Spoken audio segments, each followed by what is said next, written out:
Bonjour Monseigneur. Bonjour Firmin. Avant de commencer cet entretien, je voulais vous souhaiter un bon et saint carême. Merci beaucoup. À vous aussi, puis à tous ceux qui nous écoutent. Exactement. Qu'est-ce que vous pouvez souhaiter à nos diocésains pour ce carême ? Eh bien, une grande disponibilité. C'est un peu toujours le même vœu que je fais, mais en fait, il ne faut cesser une grande disponibilité à l'Esprit Saint. C'est-à-dire peut-être de vivre les temps habituels du carême, que sont le partage, le jeûne, la prière, comme une occasion d'être pauvre devant Dieu et ainsi de se laisser pétrir pour réaliser sa volonté. Excellent programme. Vous revenez du pèlerinage jubilaire à Rome, avec 80 pèlerins. La dernière fois que nous avons vu ici en entretien, vous parliez de ce que vous souhaitiez vivre à Rome. Est-ce que c'est le cas ? Est-ce que vous avez vécu ce que vous voulez vivre ? Est-ce qu'il y a eu des choses qui se sont vécues que vous n'attendiez pas ? Alors, je ne sais plus exactement ce que je vous avais dit sur ce que je voulais vivre, mais je sais ce que nous avons vécu, un très beau moment diocésain.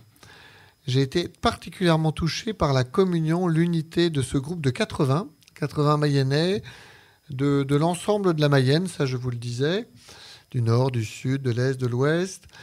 Et étonnamment, oui je dis étonnamment, en fait une très grande communion, une capacité à s'écouter, et je crois que c'était surtout basé sur une très grande attente. Il y avait une grande ferveur. Et puis 60% des pèlerins venaient à Rome pour la première fois. Donc il y avait une véritable attente de ce point de vue-là. Et puis aussi une grande attente spirituelle des uns des autres. Et donc ça a participé à cette communion particulièrement palpable. Vous avez franchi non pas une, pas deux, mais 4 portes saintes. Alors expliquez-moi déjà pourquoi vous en avez passé 4, parce qu'il me semblait qu'une suffisait. Et puis expliquez-moi un peu la démarche.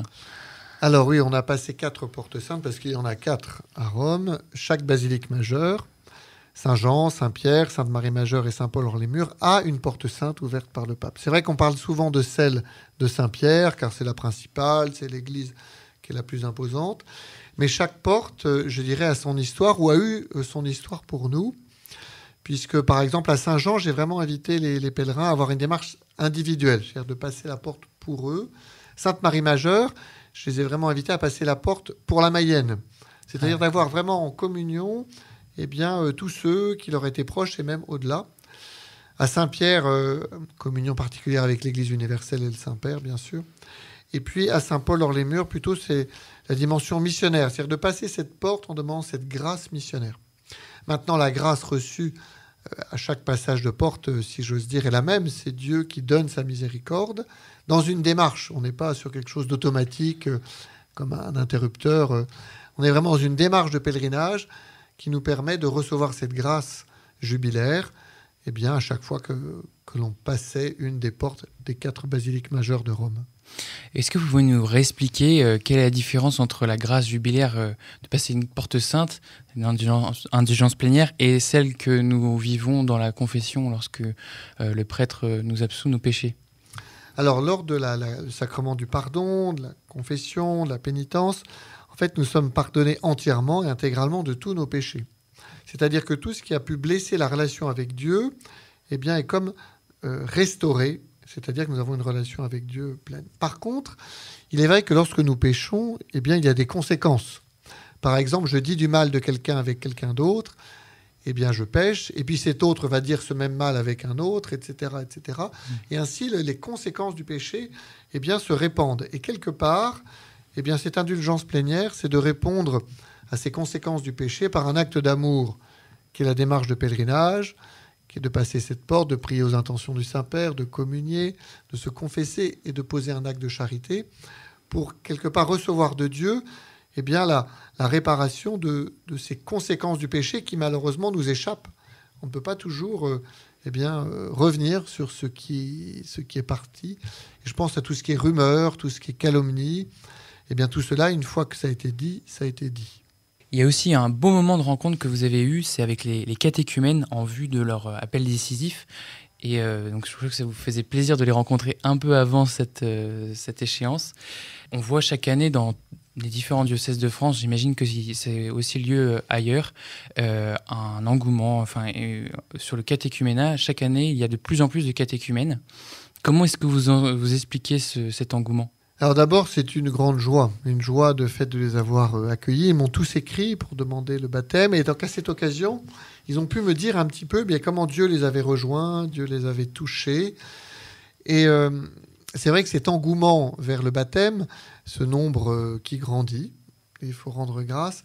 Eh bien d'abord, je dirais une surprise. Une surprise, nous ne nous attendions pas à ce que dans l'état actuel de notre Église, eh bien des personnes viennent frapper à la porte, je veux être baptisé.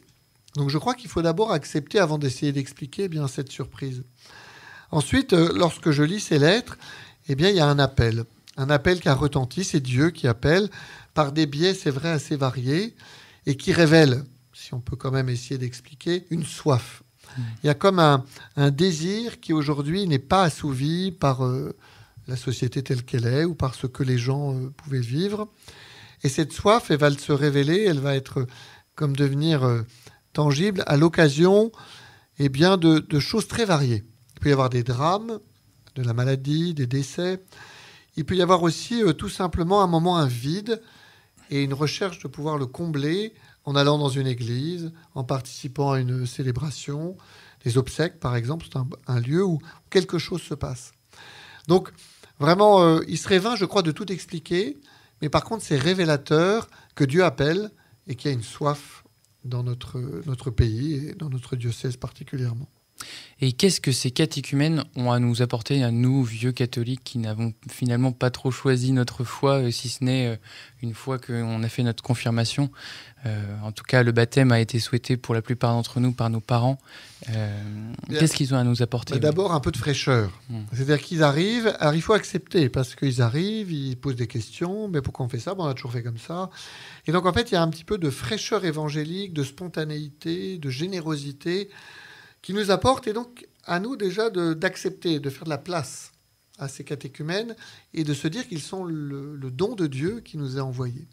Et puis certainement de se laisser interpeller, et moi, où j'en suis de mon désir de Dieu, de ma suite du Christ, est-ce que je serai aussi rafraîchissant qu'eux, et de pas tout de suite rendre ça raisonnable, mais oui, il est préférable, c'est normal, ils sont au début. Non, de se laisser toucher par cette fraîcheur des catéchumènes. Ça veut dire quand même que l'Église aujourd'hui a quand même quelque chose à apporter à la société. C'est quand même rassurant. L'Église est plus profondément Jésus-Christ. Oui. C'est-à-dire que l'Église est celle qui porte le Christ au monde et que le Christ rejoint ces personnes et parfois un peu en dehors de nos canaux habituels.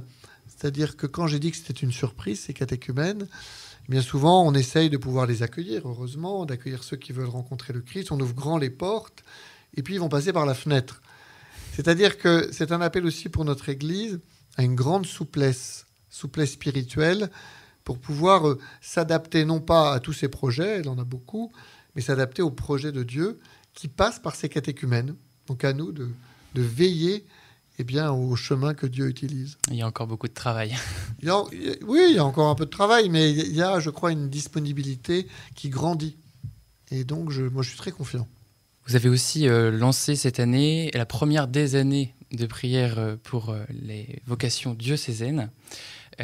Et à cet effet, vous avez relancé la box vocation que je vous invite à ouvrir en live, voilà, pour qu'on puisse expliquer à nos auditeurs comment ça fonctionne. Et c'est assez simple, mais voilà, on va pouvoir l'ouvrir ensemble. Attention, là, le suspense est terrible. Alors effectivement, cette box existait déjà. Vous avez évoqué des années de prière pour les vocations. Il me semble important que ça fasse partie de la vie de l'Église, de prier pour les vocations. Ce n'est pas une année particulière. Et ces supports qui sont disponibles dans les paroisses sont une vraie aide. Donc l'intuition, c'est que ces box soient prises pour une semaine par une famille, un foyer, une personne, pour prier. Qu'y a-t-il dedans? Il y a d'abord ce cierge avec l'abbé Guérin. Ça nous rappelle que c'est vrai que le point d'attention, c'est vraiment de pouvoir prier pour toutes les vocations, et particulièrement pour les vocations de prêtres diocésains du diocèse de Laval, car nous en avons vraiment besoin. Il ne vous surprendra personne qu'il y ait une statue de Notre-Dame de Pontmain qui veille sur notre diocèse et donc de pouvoir la prier tout simplement à l'aide du chapelet qui est joint. Et puis, il y a ce petit livret qui aide à la prière, c'est un kit de prière où nous pouvons retrouver des prières, des modalités de prière en famille. Et vous avez ce petit carnet, il en reste un, qui permet de mettre des intentions de prière. Ainsi, la boîte qui va de famille en famille, de foyer en foyer, eh bien, peu à peu peut collecter ces prières et que les familles suivantes eh bien, peuvent recevoir et prier à ces intentions. Donc, vous voyez quelque chose d'assez simple, mais qui manifeste au milieu de là où nous vivons, eh bien, pendant une semaine, par cette bougie, cette statue de la Vierge Marie, notre souci de prier pour les vocations. À tous ceux qui regardent cette vidéo et à ceux qui nous écoutent sur Radio Fidélité Mayenne, n'hésitez pas à interpeller votre curé pour avoir cette box vocation et entreprendre ce relais de prière pour les vocations diocésaines. Merci beaucoup pour cet unboxing, comme on dit, Monseigneur. Et vous rangez tout. Et je range, bien sûr. C'est extraordinaire. Voilà. Pour qu'elle puisse voyager un peu. Pour compléter ce parcours de prière, il y a aussi donc, le pèlerinage le 1er mai à Sainte-Anne-d'Auray. Je me permets de le souligner pour que voilà, on puisse vivre au moins ce moment en présentiel tous ensemble à Sainte-Anne-d'Auray pour prier pour les vocations, et aussi le parcours Objectif Pâques qui permet de découvrir un peu les prêtres diocésains pendant tout le carême. Vous pouvez vous inscrire sur le site diocésain. C'est vrai que sur ce parcours-là, Objectif Pâques, qui existe depuis 3 ans maintenant sur notre diocèse, après les carmélites, après les bénédictines, j'ai souhaité que ça puisse être tout simplement les prêtres diocésains qui nous accompagnent, j'allais dire en témoignant un peu de leur vie spirituelle. Souvent, on a l'image du prêtre comme étant celui qui fait, qui organise, qui fédère, qui prêche, qui célèbre les sacrements. Mais en fait, au fond d'eux-mêmes, ils sont souvent très pudiques. Eh bien, chaque prêtre a une vraie vie spirituelle dont il nous témoigne dans ce parcours. Et donc, si vous voulez découvrir un peu plus le secret du cœur d'un prêtre, eh bien là, vous avez une 40aine de petites vidéos qui vous éclaireront. Et pour emboîter le pas, vous avez été récemment en paroisse, visiter pas qu'un prêtre, toute une paroisse à Sainte-Thérèse-Sainte-Anne de Théval. Là, c'était la visite retour, donc la 2e étape. Quelle a été la méthodologie ? Comment est-ce que vous êtes Alors d'abord, c'est vrai que ces visites pastorales, c'est 3 en une, si j'ose dire. Il y a la visite pastorale, on va dire classique, que j'ai réalisée fin janvier. Donc je suis présent du mercredi soir au dimanche après-midi. Et puis, il y a 2 autres visites, une visite dite de retour et une visite d'encouragement au mois de juin. Donc j'annonce déjà aux paroissiens de Sainte-Anne et de Sainte-Thérèse eh bien, que je vais revenir les voir. Et donc cette visite de retour, c'est l'occasion pour moi, après un mois, après avoir réfléchi, prié, de donner un écho au conseil pastoral. Un écho en plusieurs points. D'abord, le premier point que j'offre, c'est de pouvoir dire un peu quelle est la paroisse et le territoire de cette paroisse. Car ce n'est pas forcément toujours concomitant. Il peut y avoir des personnes qui n'habitent pas la paroisse, qui n'habitent pas le territoire, qui viennent sur la paroisse. Donc de pouvoir offrir ce regard. Le deuxième point, qui est assez fondamental, c'est quels appuis. Qu'est-ce que j'ai pu voir dans la communauté chrétienne de Sainte-Thérèse, Sainte-Anne de Théval, eh bien, qui va permettre d'être un support pour pouvoir annoncer l'Évangile. Et ensuite, j'ai donné 2 enjeux, donc que j'ai présentés au conseil pastoral, vraiment d'axes pour eux, alors qui touchent ces 2 enjeux sans rentrer dans le détail, l'un à la fraternité, dans ce quartier Saint-Nicolas particulièrement, et donc de mettre en œuvre ces fraternités, de veiller aux chrétiens isolés. Et le second, c'est tout ce qui touche à l'accueil des catéchumènes, qui sont très nombreux, très variés, et qui demandent beaucoup d'énergie. Et donc je leur ai dit, n'hésitez pas à mettre de l'énergie dans cet accueil-là. Donc 2 enjeux à relever, et puis ensuite 2 derniers points peut-être plus modestes. Quelques questions, des questions pour lesquelles je n'arrive pas avec des réponses, mais tiens, j'ai vu ça m'interroge. Et puis le dernier point, quelques pistes concrètes. Ça permet d'éclairer un peu les enjeux et donc de pouvoir aussi déjà induire des pistes concrètes. Sachant qu'ensuite, c'est au conseil pastoral, avec le curé, de se saisir de ces enjeux pour pouvoir les mettre en œuvre. Mais l'objet de cette visite de retour, c'est de présenter ce que je perçois et de dialoguer. Peut-être pouvoir corriger ou peut-être des choses que je n'ai pas perçues. Et donc, ça a été très fructueux et très, j'allais dire, il y a une grande unité de vision sur ce que j'ai pu voir et sur ce qu'il percevait. Et donc, quel sera l'objet de votre dernière visite dans cette paroisse ? Mais la visite d'encouragement, c'est que suite à cette visite de retour, je vais faire une feuille, une lettre que je vais adresser à la paroisse, un peu comme une feuille de route, reprenant les éléments que je viens de vous donner. Et quelque part, au mois de juin, ça va être de pouvoir encourager, si par hasard on peine un peu, car annoncer l'évangile, c'est pas si simple, ou corriger. Bah, tiens, on était vraiment parti sur ça, ça nous semblait pertinent, mais aujourd'hui, on sent qu'il y a un peu autre chose. Idéalement, c'est que cette visite, elle ait lieu 6 mois après. Alors là, elle aura lieu juste avant les vacances d'été. Elle aurait peut-être pu avoir lieu en septembre. Mais l'intérêt de faire un point juste avant les vacances d'été, c'est qu'en septembre, on peut partir sur autre chose. Oui, c'est très intelligent d'avoir fait ça. Merci. C'est ça. Ça fait 1 an maintenant que vous êtes ici dans le diocèse de Laval. Quel bilan tirez-vous de cette première année dans le diocèse de Laval, en Mayenne ?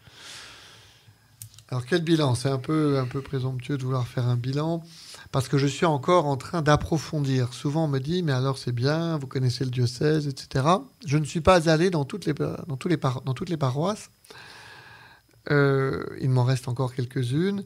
Et j'allais dire, plus j'avance, plus je vois qu'il faut approfondir. Si je me risque à un bilan quand même, j'ai été touché, je l'ai dit plusieurs fois, par l'accueil. Et j'ai aussi été touché par la disponibilité des différents acteurs pastoraux d'entrer dans une réforme, j'allais dire. C'est-à-dire de se dire, bah, tiens, peut-être qu'on peut faire autrement. C'était ce que j'appelais de mes voeux, puisqu'au carême de l'année dernière, j'avais sollicité la prière du diocèse pour justement faire la volonté de Dieu et être disponible à ce que Dieu désirait pour notre diocèse. Et je peux constater que cette disponibilité, qui est parfois onéreuse, parce qu'il y a des changements de façon de faire, eh bien, est là. Je peux aussi me réjouir profondément de l'unité du presbytérium, des prêtres, de ces diacres aussi très, très engagés, des laïcs que j'ai pu rencontrer, que je rencontre, parce que je n'ai pas rencontré tout le monde, d'une grande disponibilité, d'une grande générosité. Donc en fait, nous sommes un diocèse, je vais dire modeste, il y a 305 000 habitants, mais nous sommes un diocèse qui a beaucoup de richesses, et je suis aussi frappé par les projets. Les projets qui surgissent pour faire vivre tel ou tel lieu. Je pense à la suite de Notre-Dame du Port du Salut, je pense au sanctuaire Notre-Dame de Pontmain, je pense aussi à l'espace Saint-Julien, qui est plus qu'un projet, qui est réalisé. Et puis tant d'autres, des grands et des projets plus modestes, mais nous n'avons pas peur de nous atteler à nous en saisir et puis à promouvoir ces projets. Il me semble encore que nous avons à grandir dans la dimension missionnaire. Voilà, il y a des initiatives, il y a des gens qui portent, mais quelque chose d'une conscience missionnaire qui est encore à développer. C'est l'objet de l'école de la mission. Cette année, le père Franck Viel, le père Maxime Beuchet et madame Elisabeth Jacob ont pris une année pour accompagner l'espace missionnaire tout en commençant à réfléchir. Donc c'est une année, on va dire, de réflexion, d'analyse, mais qu'il était bon de faire. L'idée, c'était pas de partir immédiatement à gauche, à droite. Et donc, je sais que déjà, des initiatives pourront être proposées au mois de septembre. L'intuition étant vraiment de pouvoir proposer un parcours de renouvellement missionnaire, un parcours paroissial. Et cela demande aussi que les curés, les équipes pastorales, les conseils pastoraux soient à même de pouvoir rentrer dans ce parcours. Et aujourd'hui, étant donné des nominations assez nombreuses au mois de juin dernier, beaucoup de curés sont nouveaux. Donc en fait, il était de toute façon impossible de lancer quelque chose. Et puis, j'ai toujours cette grande attention à pouvoir faire avec, et je pense au Conseil pastoral diocésain, qui va être réuni pour la première fois le 22 mars, et avec qui je désire vraiment cultiver cette disponibilité mutuelle à l'Esprit Saint. Et donc je compte sur eux pour pouvoir ajuster, corriger, encourager telle ou telle initiative que j'ai pu déjà prendre. Et donc, voilà, les chantiers sont encore importants, ils le resteront. mais je me réjouis de la grande disponibilité des uns et des autres. Merci beaucoup, Monseigneur, pour ces échanges. Je vous dis au mois prochain pour de nouvelles actualités diocésaines. Merci. Très bien, à bientôt, bon carême. Merci à vous aussi, Monseigneur.